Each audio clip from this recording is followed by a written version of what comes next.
Drugs కేసుల్లో సెలబ్రిటీలున్నా ఎంత పెద్దవారున్నా ఉపేక్షించొద్దని CM Revanth Reddy ఆదేశించారు. అవసరమైతే యాంటీ డ్రగ్స్ టీమ్స్ ఏర్పాటు చేయాలని సూచించారు. కమాండ్ కంట్రోల్ సెంటర్లో పోలీస్, జీహెచ్ఎంసీ, విద్యుత్, వాతావరణ శాఖల ఉన్నతాధికారులతో సమీక్ష నిర్వహించారు. ఈ సందర్భంగా తెలంగాణలో మాదక ద్రవ్యాల నిర్మూలన కోసం తెలంగాణ యాంటీ నార్కోటిక్ బ్యూరో తీసుకుంటున్న చర్యలు, పురోగతి గురించి అడిగి తెలుసుకున్నారు.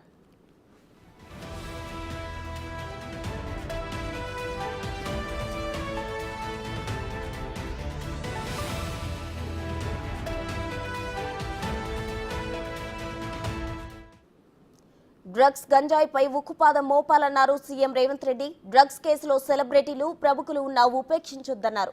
అవసరమైతే యాంటీ డ్రగ్స్ టీమ్స్ ఏర్పాటు చేయమని చెప్పారు.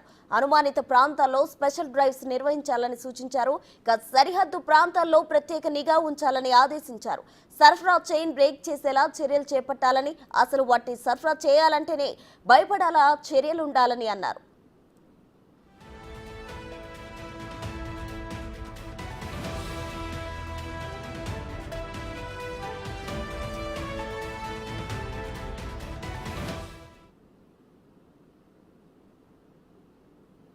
మాదక ద్రవ్యాల నిర్మూలన కోసం పనిచేసే వారిని ప్రోత్సహించాలని, అందుకు కావాల్సిన సహాయ సహకారాలు ప్రభుత్వం సమకూరుస్తుందని వెల్లడించారు. తెలంగాణను డ్రగ్స్ రహిత రాష్ట్రంగా మార్చి ఇతర రాష్ట్రాలకు ఆదర్శంగా నిలవాలని సీఎం ఆకాంక్షించారు. ఈ విషయంలో మరింత యాక్టివ్గా పనిచేయాలన్నారు. గంజాయి, డ్రగ్స్ నిర్మూలనలో పురోగతి గురించి నార్కోటిక్స్ అధికారులను అడిగి సీఎం వివరాలు తెలుసుకున్నారు.